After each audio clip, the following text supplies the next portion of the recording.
Bueno, buenos días a todos.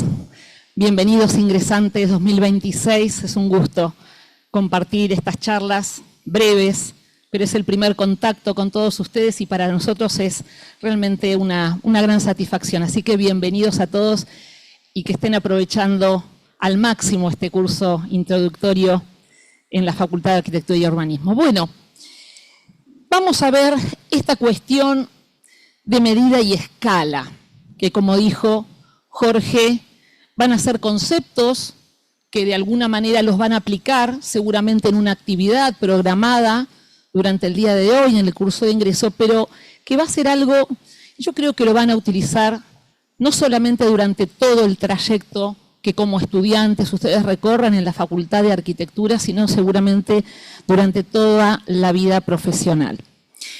Bueno, a ver, pasen y tomen asiento. ¿En dónde? Acá, en este caso, en el aula 2, algunos del aula 1 que hoy concurrieron al aula 2, pero yo los invito a que pasen y tomen asiento en un pueblo, una localidad, un poblado en Alemania, un poblado muy cerquita de la frontera de Alemania con Suiza y con Francia.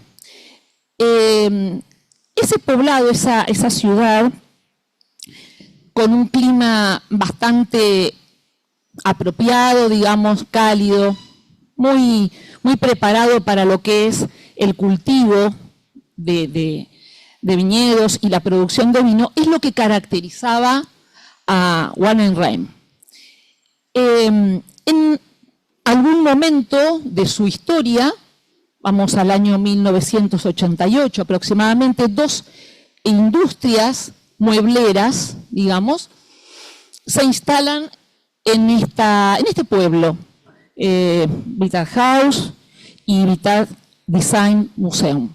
Se hace un museo del mueble y se instala una empresa de muebles. ¿A qué se dedicaba esta empresa?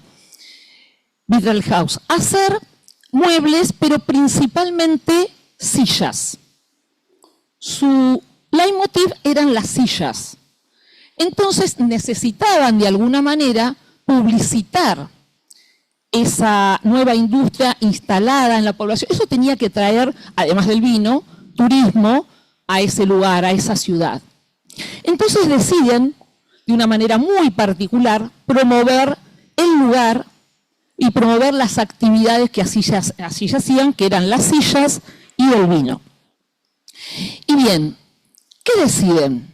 Deciden construir sillas que habían sido en algún momento destacadas por su diseño, sillas que estaban en la vanguardia, y las construyen y las instalan en lugares también muy particulares, en el ingreso al pueblo, en la rotonda, en el centro principal, frente a la escuela, frente al lugar que ellos llaman alcaldía o municipio. Bien, ahora estas sillas, si ustedes miran la imagen, tienen una característica muy particular. Están producidas, construidas, 8 veces el tamaño real que tienen esas sillas. O sea, esa era, de alguna manera, la idea o era el impacto que ellos querían producir, quienes vivían ahí, quienes trabajaban en esas empresas, el impacto para que la gente viniera a su pueblo. De ahí que se comenzó a conocer el pueblo como la ciudad de las sillas. Bien, yo les voy a invitar a hacernos algunas preguntas. Yo voy a intentar responderlas. En algunas preguntas voy a necesitar una pequeña colaboración de algunos de ustedes para que me ayuden a poder responder y me ayuden a explicar lo que en poquito tiempo voy a tratar de hacer para ustedes. Entonces, vamos a hacernos algunas preguntas. A ver, las ideas en arquitectura tienen medidas. Si alguien piensa que un pensamiento puede tener medidas, otra persona puede decir, está loca o está loco en pensar que las ideas, los pensamientos pueden tener medidas. Sin embargo, son las medidas las que conectan las ideas con la realidad. Son el vínculo entre un objeto, la matemática y la realidad. Y ustedes, si bien van a producir ideas, también van a tener que materializar esas ideas y entonces necesitamos de una medida. Bien, un día en una clase de arquitectura a cargo del maestro arquitecto Mies van der Rohe, un alumno como ustedes, un alumno americano, le refutó respecto de la casa, las medidas, las dimensiones de la casa Farnsworth. Mies le responde, Mies era muy preciso con las medidas, tenía muy en cuenta las dimensiones de las cosas y le dijo, mira, yo te aseguro que la casa Farnsworth entra dentro del óculo, ¿sí?, el círculo más pequeño que está en la parte superior de esa gran esfera que es el Panteón de Roma. Bueno, no muy convencido de ello, el alumno dijo, ellos conocían, los estudiantes conocían la casa Farnsworth, los estudiantes habían analizado el Panteón de Roma, pero aún así analizaron un poco más las medidas de estas dos obras. ¿Qué encontraron? Que efectivamente, como dijo Mies van der Rohe, la casa Farnsworth entraba perfectamente en el óculo del Panteón de Roma. ¿Por qué? Porque esa gran esfera tenía 43,5 metros de diámetro, pero su óculo tenía 9,5 metros de diámetro. Y el ancho de la casa Farnsworth, el lado más chico, son 9 metros. Entonces, ahí con una simple experiencia, a pedido del maestro al estudiante, le significó la importancia que las medidas tienen en la arquitectura. Y bueno, y ya que hablamos de medida, nos podemos preguntar, ¿y por qué tengo que medir? ¿Por qué? ¿Para qué tengo que medir? Bueno, precisamente porque nosotros estamos permanentemente comparando cosas, permanentemente. Pero para poder comparar, también tengo que tomar medidas y medir para llegar a una decisión. ¿Ok? Bien, entonces, si tengo que comparar, necesito medir. Si tengo que replantear, como ven en las imágenes, necesito medir. ¿Y entonces qué es medir? Medir es simplemente tomar una unidad patrón y ver cuántas veces esa unidad está contenida en el elemento o en el objeto o en el plano que yo quiero medir. ¿Sí? Eso es, en definitiva, medir. Bueno, es importante la cantidad cuando mido, pero ¿no es importante también la unidad en la que mido? Yo puedo decir que esta mesa tiene 2 metros. ¿2 metros qué? Miren el diálogo en un texto, en un WhatsApp. Sí, estoy a 5. Y el amigo le dice, ¿a 5 qué? 5 minutos, 5 cuadras, 5 metros. Estaban teniendo una comunicación y creo yo que a los efectos de escribirme las palabras, olvidaron decir la unidad de esa medida que era 5. Medida es medir, pero también asignar una unidad de medida a esa medición. Otra pregunta que nos hacemos. Escala. ¿Escala? ¿Para qué escala? ¿Qué es la escala? ¿Qué es? ¿Es una proporción? ¿Es una relación de tamaños? ¿Es lo que usamos para reproducir algo pequeño y llevarlo a ser algo más grande? ¿Qué es la escala? ¿Qué es? Bueno, si ustedes miran esa imagen, seguramente se darán cuenta que hay una mesa, una silla, una parte de otra silla, pero bueno, hay una mesa y una silla. Esa imagen les da idea a ustedes de que los objetos, los protagonistas de esa imagen, están proporcionados, ¿verdad? O sea, la mesa tiene una medida, una altura, un plano acomodado, proporcionado. La silla también. Si alguien se va a sentar en esa silla, seguramente lo haga con la mayor comodidad. Pero miren lo que pasa ahora. ¿Qué es lo que aparece? Aparece otro objeto, que es una mano, que pone la silla, otra silla. Entonces, en realidad, hay una desproporción en los objetos. Al principio dijimos, está en proporción. Lo que está en estos objetos es fuera de escala en relación con la mano que está sosteniendo la silla. Fíjense, esta niña está jugando en un patio, cerca, muy cerca. Hay una casita, parece también una casita en la que los niños juegan. De hecho, allí es la casita que se ve más al fondo de la imagen. Pero miren, esa casita está proporcionada a los niños que juegan, pero no serían las proporciones correctas, armoniosas, adecuadas para que esa casita fuera una vivienda nuestra, ¿sí? Para juegos sí, para niños de esa edad sí, pero no para vivienda. Entonces vamos a llegar a una relación entre medida del dibujo, medida del plano y las medidas de la realidad. Esa relación es la escala. Es un cociente, es una división. Tomo medida del dibujo, tomo medida de la realidad y obtengo la escala en que ese dibujo o esa maqueta están. Entonces, ¿cómo la expresamos?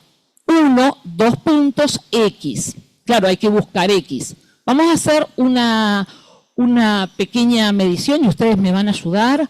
Alguien de acá que está por así sentado en el primer banquito. ¿Alguien?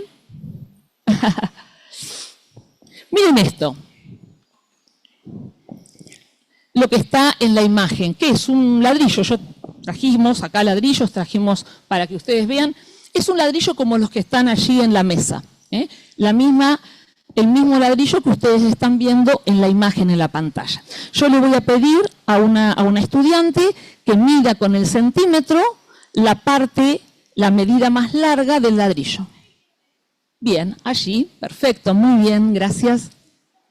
Muy bien, te pido que me digas aproximadamente cuánto mide el lado más largo de esa pieza que te acabamos de dar. La pieza que yo le acabo de dar, ahí está midiendo. El lado más largo, 5,5. Lado más largo. 5,5, perfecto. Acá está la pieza, si todos ven en otras aulas, acá está la pieza que le acabo de dar a ella. ¿Cómo es tu nombre? ¿Tu nombre?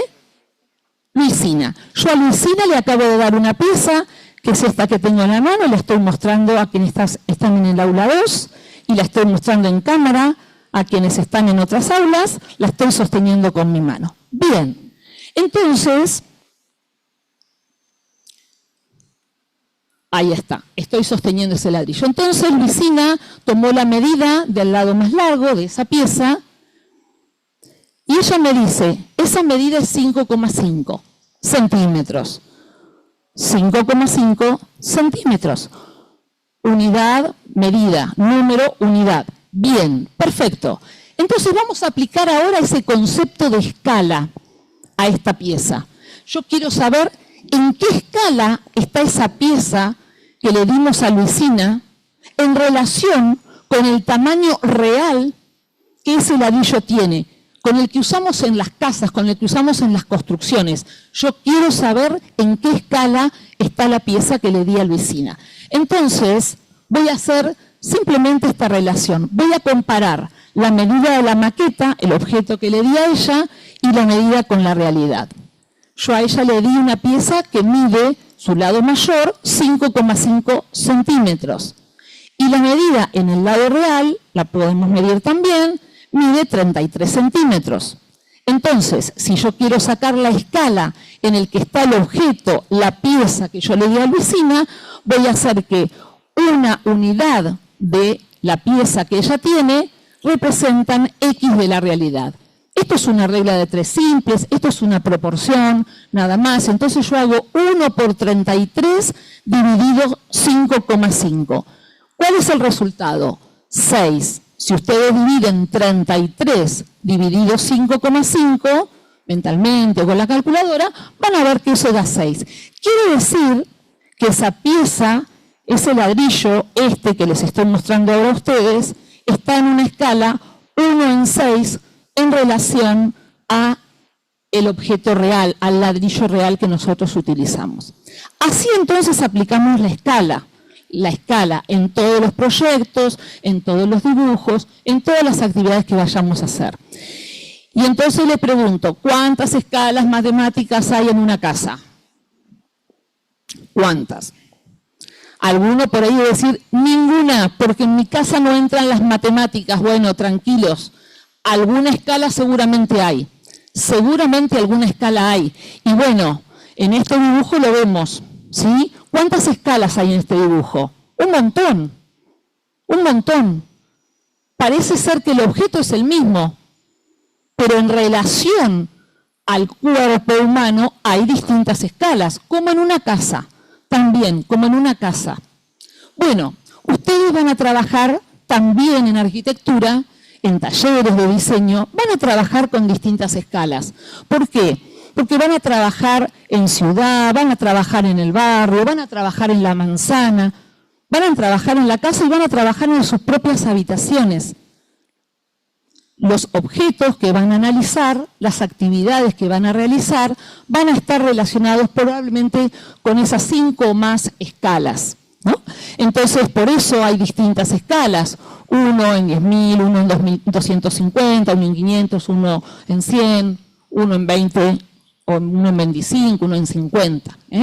Acostumbrémonos a que estas escalas también nos van a acompañar permanentemente. Por eso digo siempre que es necesario que no nos olvidemos de llevar o un escalímetro, hay más chiquitos también, siempre en nuestro bolsillo, o por qué no, una cinta para medir, ¿sí? Una cinta métrica para medir, eso es bueno. Y si no tengo cinta métrica, y si no tengo escalímetro, ¿qué hago? Bueno, ¿por qué no medir alguna parte del cuerpo de ustedes?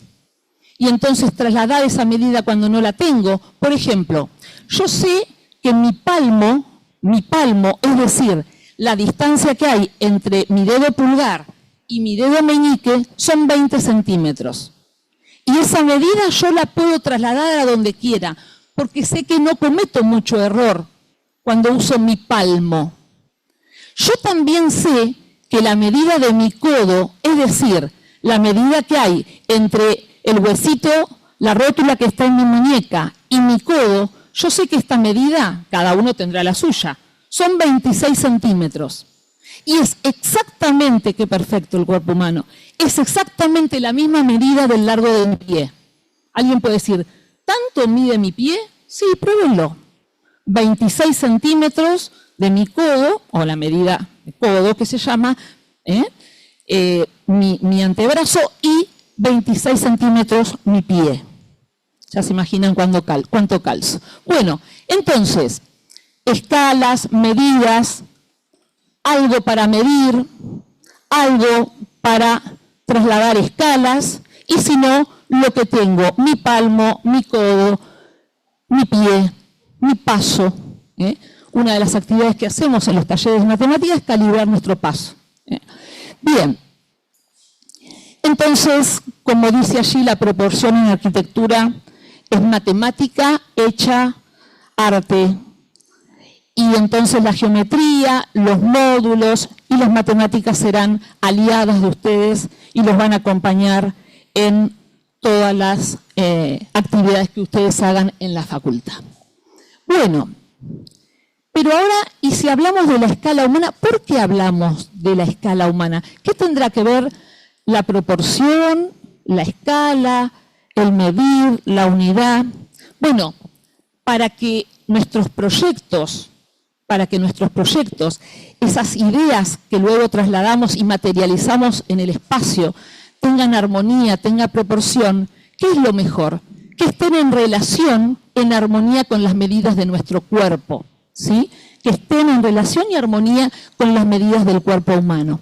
Miren, estas son escalas, varias escalas humanas que están simbolizadas a través de estos dibujos. Estos dibujos pertenecen a arquitectos destacados. Ustedes podrán ver que estamos citando a arquitectos que se han destacado en la historia, muchos de ellos también contemporáneos, muchos, y entonces, de alguna manera, ellos han llevado esa escala humana también a sus ideas y a sus proyectos.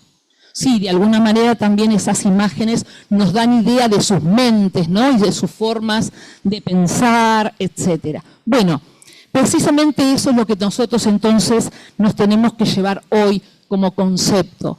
Escala, medir, la escala humana, ¿sí? Y a propósito de eso, yo quiero compartir con ustedes un texto.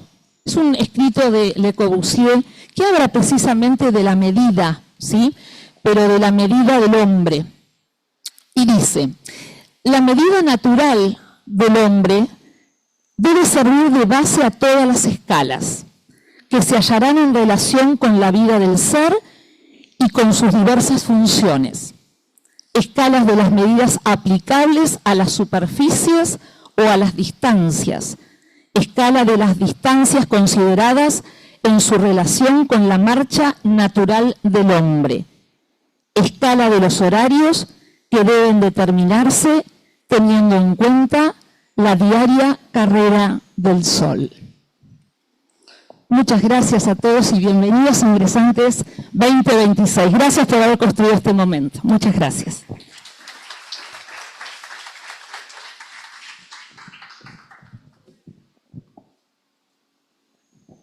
Bueno, ¿cómo les va?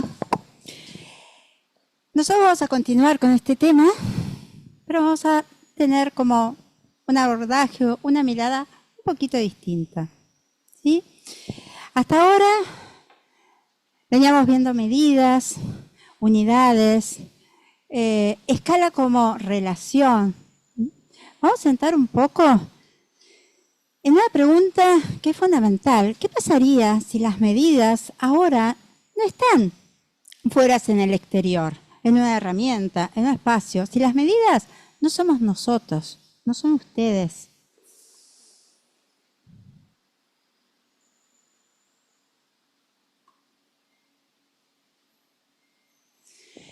Esta imagen la conocen. Alicia crece, Alicia se achica. El entorno siempre es el mismo. Lo que cambia es la escala.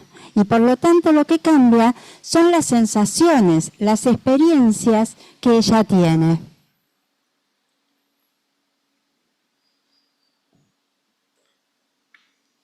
Esperen que tenemos un problema. Vamos,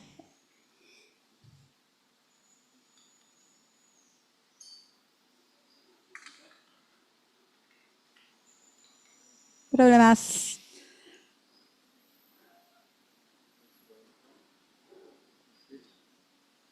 Acá estamos. El cuerpo no necesita medir los espacios, lo siente, ¿sí? Si un espacio es grande, quedamos perdidos en él, ¿sí? Desaparecemos. Por el contrario, si un espacio es chico, nos oprime, nos genera, como decía hoy Jorge, disconfort. Y en esto aún no entramos en los números. Obviamente tenemos que medir, porque sin medidas no tenemos planos, sin planos no tenemos obra y sin obra no tenemos espacio, ¿sí? Desde tiempos remotos el cuerpo fue fundamental a la hora de medir, de asignar cotas a un espacio, ¿sí? ¿Por qué? Porque siempre construimos para las personas. En el siglo XX apareció un arquitecto que se preguntó, ¿podemos relacionar esa tensión entre cuerpo, espacio, cuerpo y dimensión? Sí, claro. Apareció Le Corbusier y con él el modulor. En esta idea que él tenía, quería unir medidas, no cualquiera, y proporción, no cualquiera. Proporciones que dieran equilibrio, que dieran armonía, que dieran esa percepción que hace que nos sentamos cómodos o no en un espacio. Entonces, tenía que tomar determinadas decisiones, ¿no? Una de ellas fue fijar la medida clave. La medida clave va a ser la altura de esta persona, ¿sí?, en 1,83. No era que sea simplemente, si no me dice eso, no sos bello, no sos armónico. Simplemente le servía esa medida para los dos sistemas. Para el sistema métrico de milímetros, centímetros, kilómetros que estamos acostumbrados, y para el anglosajón. Entonces, por algo había que empezar, y empezó por esa medida, ¿sí? 1,83 m medía esta persona, imaginaria, obviamente, o 183 centímetros, como vamos a ver después. Y a su vez, con eso solo no le bastaba. Quería que estuviera en proporción, pero no en cualquiera, en una proporción que siempre se asoció con el equilibrio y la belleza, que es la proporción áurea o proporción de oro. Entonces ahí ya tenía dos medidas. Tenía la altura de esta persona entre los pies y la cabeza, y el número que indicaba esta proporción, que lo llamamos phi, y lo aproximamos más o menos en 1,61. Acá aparece, ¿no?, una célebre imagen de este modulor, de este sistema. Entonces, medida clave, ya dijimos, 183 centímetros. ¿Sola, aislada? No. Hagamos un paréntesis y pensemos, ¿no? Si yo digo 1, 2, 3, ¿cuál sigue? 4, 5, claro. Entonces, nosotros, eso es una serie matemática. A nosotros esto nos da un orden, una coherencia, y por lo tanto también nos da una tranquilidad. Y eso era lo que quería Le Corbusier. Le Corbusier quería un orden de medidas ligado a la proporción más bella del equilibrio, y también unas poquitas medidas. Si ustedes veían la cinta métrica, tiene infinidad de medidas y medidas abstractas. Él no. Esas medidas son determinadas, las que él necesitaba para poder llevar a cabo sus proyectos. Entonces, a este número lo va a dividir por la proporción de oro, ¿sí?, por 1,61. Y a partir de eso, una vez que divide 183 por este número, va a conseguir 113. Cuando divide a 113 por el mismo número, consigue 70, y así las demás medidas. Estas medidas, obviamente, no le resolvían todo. Entonces determinó que algo clave era la medida entre el ombligo y los pies, ¿sí?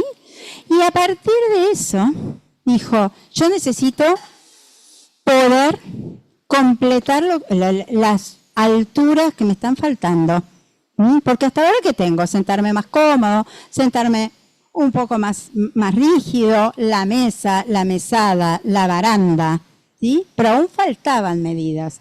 Entonces, a partir de esto, él crea la otra serie, ¿sí? La serie azul. Bueno, acá no se mira, no se ve, pero la clave de la otra serie va a ser la multiplicación de esta medida importante de 113 por 2. Y una vez que yo tengo esta medida de pies a mano levantada, ya puedo determinar las alturas de todos los espacios. Y eso era lo que necesitaba, y eso era lo que buscaba Le Corbusier. Y otra vez necesitaba este sistema, necesitaba esta serie, ¿y qué hizo? Claro, dividió 2,26 otra vez por el número de oro, ¿no? 2,26 dividido 1,61, y así iba haciendo la serie hasta tanto tenía las medidas. Aparecen entonces las dos series que dialogan entre ellos, este nexo, ¿no? Este nexo de este número de 113 es el que hace ¿no? Esta conexión entre las dos series. Y con estas apenas 8 medidas, ¿no? O sea, imagínense que el escalímetro tiene más medidas que estas.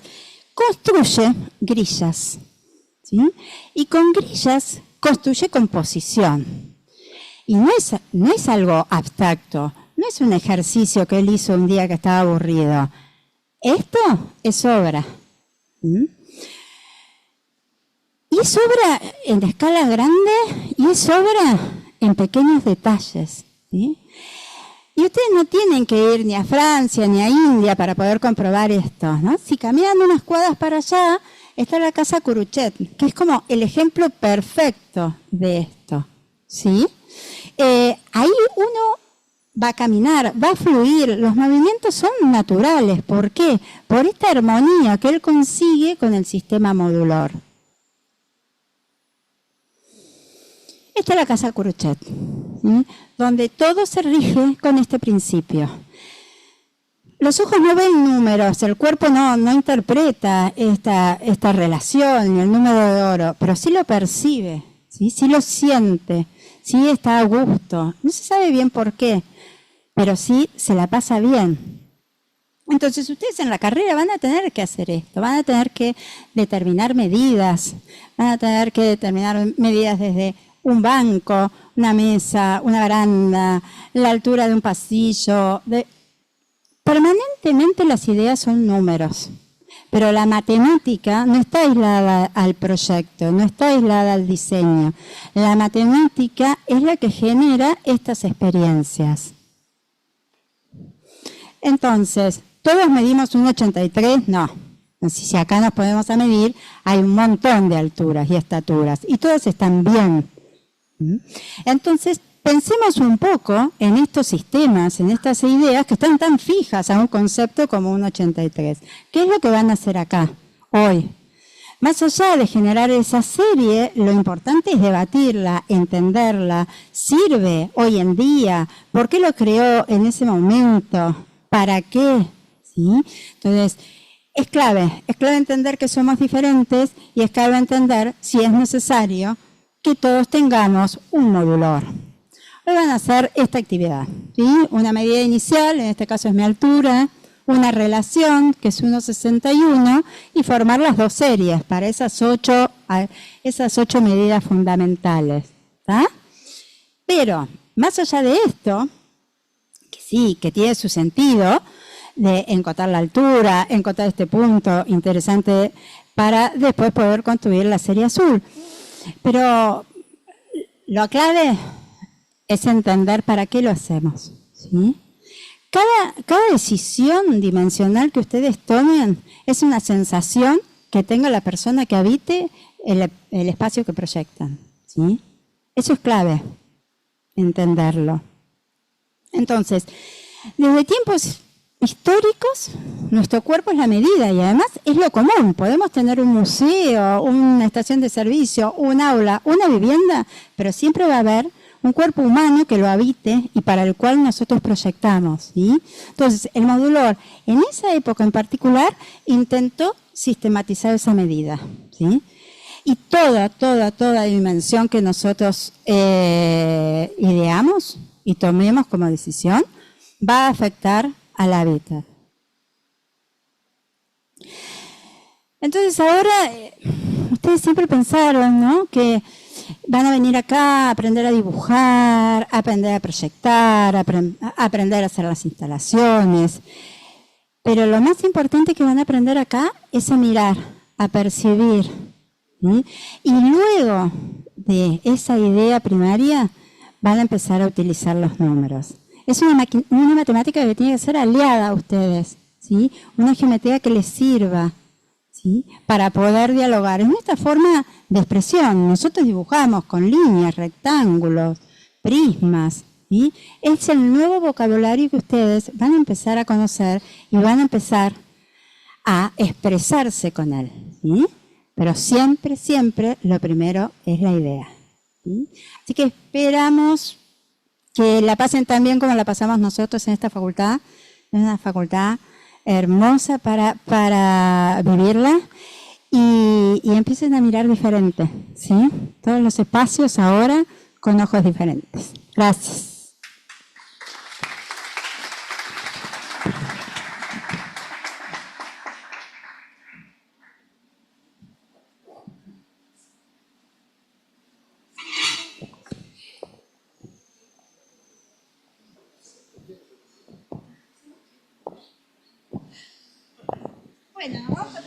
Bueno, nos vamos a presentar, así nos conocen, porque si bien Jorge nos presentó al principio de la charla, pero bueno, así nos conocen a todos nosotros. Sí, a la cámara, ahí está. Para los que no... Perfecto. Bueno, Mariano Creus, de la cátedra número 2, Andrea Carnicero, cátedra número 2, opción 2, Javier Bergamini de la opción 3 y yo, Patricia Langer, de la opción 3. Tienen también en los banners que están en pantalla en todas las aulas QR. En el caso de opción 3 tienen un QR ahí abajo, si lo quieren escanear van a poder ver una breve síntesis de actividades y cuestiones y temas y unidades temáticas y modalidad de taller que llevamos a cabo en elementos de matemática y física, que es la asignatura del primer año para ustedes. ¿Sí? Gracias. Hola. Bueno, así, no me voy ahí, sí. Me vengo acá. Ahí, acá, ¿está bien? Hola, buenas tardes.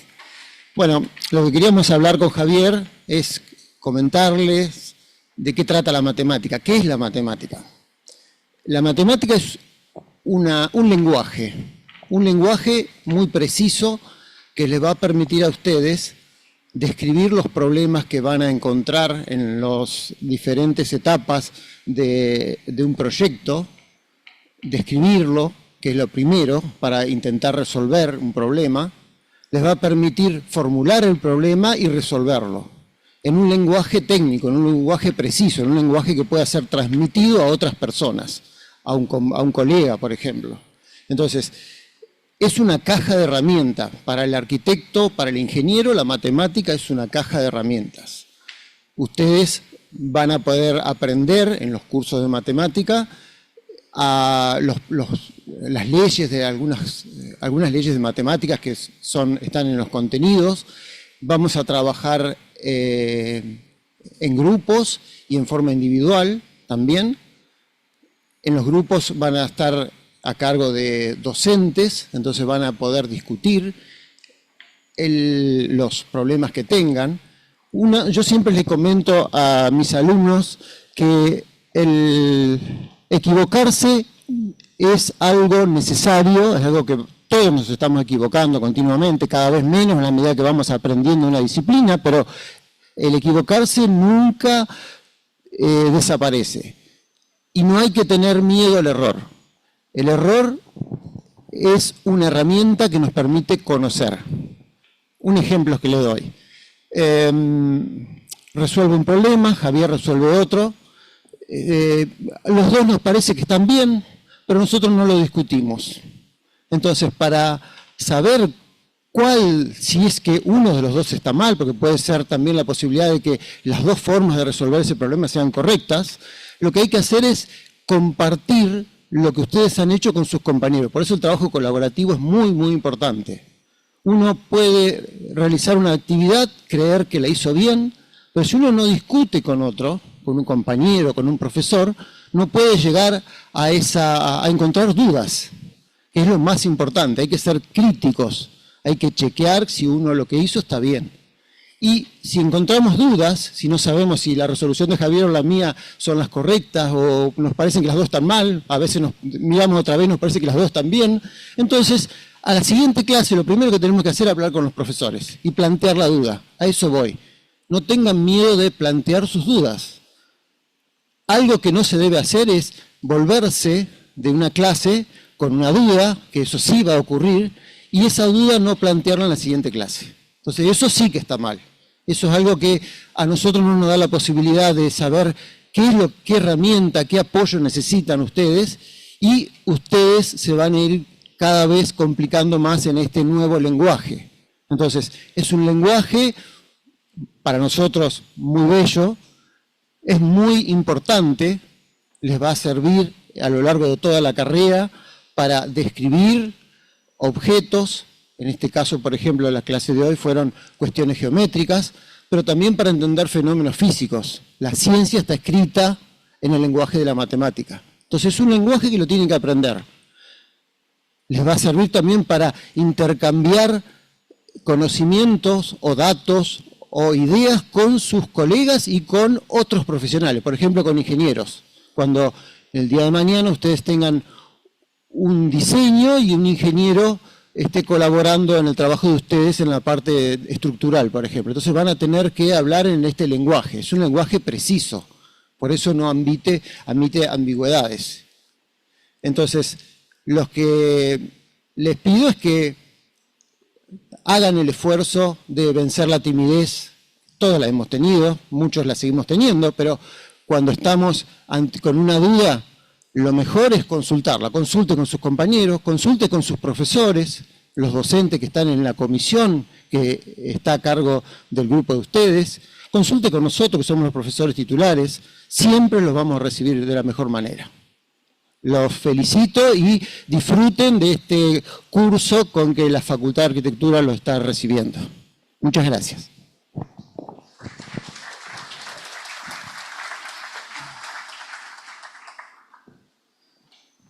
Bueno, buenas tardes. Hasta ahora, Patricia, Andrea y hablaron de matemática y Mariano también habló un poco de matemática, pero nos faltó decirles que lamentablemente, además de matemática, van a haber algo de física.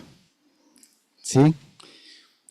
Y así como la matemática los va a acompañar durante el trayecto no solo de formación, sino una vez formados ya como profesionales, porque la cuestión no es solamente el trayecto formativo, sino que después ustedes van a ser profesionales y todo lo que aprenden en la facultad es con lo que van a aplicar a diario. Tal vez no se lo imaginan a hoy, primer día o primeros 4 o 5 días dentro de la carrera, pero así como la matemática los va a acompañar, la física también los va a acompañar. ¿Por qué? Porque si ustedes miran esta aula, verán que por ahí hay unas grandes vigas, ¿no? ¿Y qué hacen esas vigas? Están sosteniendo algo, que es un techo. Y esas vigas están sostenidas por columnas, que están sosteniendo a su vez también entonces el techo. Eso lo van a estudiar seguramente en estructuras. ¿Sí? ¿Cómo es la estructura de un edificio? Y para entender la estructura, previamente uno va a tener que saber algo de estática y de dinámica, y eso vamos a estudiar un poquito en física. En primer año, en la materia que se llama elementos de matemática y física. Un cuatrimestre de matemática, un cuatrimestre de física. Y después le va a quedar un segundo año con matemática aplicada. Pero además una vivienda también tiene una conexión de agua. Y para entender por qué cuando abrimos una canilla circula agua, hay algunas herramientas de la física que nos explican por qué misteriosamente abro la canilla y sale agua, o por qué toco una llavecita eléctrica y aparece la luz, o por qué circula el gas por una cañería. En fin, todas esas cuestiones las vamos a ver un poco en física. El problema que yo veo es que veo muchas caras largas, muchas caras serias, muchas caras como diciendo, vine a arquitectura y encima tengo que estudiar matemática y física porque mucho no me gusta. O les pregunto a ustedes si ustedes me van a ayudar. En serio, esto depende de ustedes. Hay una rama de la matemática que se llama estadística, que nos dice que en otras aulas hay grupos similares de ustedes. Las respuestas que ustedes puedan dar a una pregunta, en cantidad va a ser muy similar a la que van a obtener en otras aulas. Entonces yo les pregunto a ustedes con una mano en el corazón, porque quiero ver si les puedo dar una buena noticia o algo parecido a una buena noticia. ¿Se animan a levantar la mano a los que les gusta la matemática y la física? ¿Se animan? ¡Apa! Somos poquitos, ¿no? ¿Qué les parece? Díganme ustedes, ¿son muchos o son pocos? Somos poquitos, no sé si llegamos al 2 o al 3%. O sea, o 5, 6, 5, 10 de cada 100, 10%. Bueno, eso que levantaron la mano es muy probable que con alguna pequeña diferencia se está replicando en las otras aulas. A los que levantaron la mano que les gusta la matemática y la física, la buena noticia ¿cuál es? Vamos a tener algo de matemática y física. Vamos a ver matemática y física en la carrera. Y después lo van a aplicar indirectamente en un montón de otras asignaturas. El problema es los que no levantaron la mano. A los que dijeron que no les gusta la matemática y la física. Pero para ustedes también hay una buena noticia. La matemática y la física que vamos a ver es una matemática y una física bastante básica, accesible, pero además aplicada a los problemas de la arquitectura. Nosotros no vamos a enseñar matemática y física para matemáticos o físicos, ni siquiera, y con perdón, de los ingenieros. Vamos a dar una matemática y una física acorde al pedido y al conocimiento que necesitan los arquitectos. Entonces, no tengan miedo de la matemática y la física. Sabemos, porque hace años que damos clase, y ese patrón se repite, así como se repite lo que ustedes respondieron en otras aulas, año a año los patrones de conducta de los alumnos también se repiten. La matemática y la física mucho no les gusta. Pero después algunos que no les gustaba previamente le encuentran la vuelta. ¿Sí? Por no decir todos, le encuentran la vuelta y encuentran la utilidad y el gusto de poder aprender. La matemática y la física, así como les contaba Mariano, que ayuda a dialogar con otro en un lenguaje muy concreto, también nos ayuda a entender cómo suceden las cosas. Eso es importantísimo, nos ayuda a entender cómo suceden las cosas y por qué suceden de tal manera. ¿Por qué si tiramos una piedra para arriba, esa piedra va a caer de vuelta? ¿Por qué si ponemos una columna con una viga y hacemos todas las cuentas, la viga va a sostener el techo y el techo en principio no se va a caer? Nos ayuda a entender todas esas situaciones. Así que para los que les gusta y a los que no les gusta la física, va a ser un poco de esfuerzo, como todo. Todo requiere esfuerzo y una buena actitud proactiva hacia el aprendizaje, porque es muy difícil aprender aquello que no nos gusta. ¿Sí? Lo que no nos gusta nos cuesta mucho aprenderlo, requiere más esfuerzo. Lo que nos gusta lo aprendemos más fácil. Así que bueno, los esperamos en matemática y física. En estas cátedras hay arquitectas, físico, ingeniera, y quien les habla, profesor de matemática y física, y la arquitecta Victoria, que es nuestra jefa de trabajos prácticos en la cátedra con Patricia. Así que los esperamos. No tengan miedo, no tengan miedo. Es una materia, 2 materias más, en el contexto de una formación, pero que les va a servir y les va a ayudar para todo el tránsito de la carrera, porque la matemática y la física está, aunque no explícitamente, pero sí implícitamente, en muchas, por no decir en casi todas, de las otras materias que ustedes van a transitar. Muchas gracias.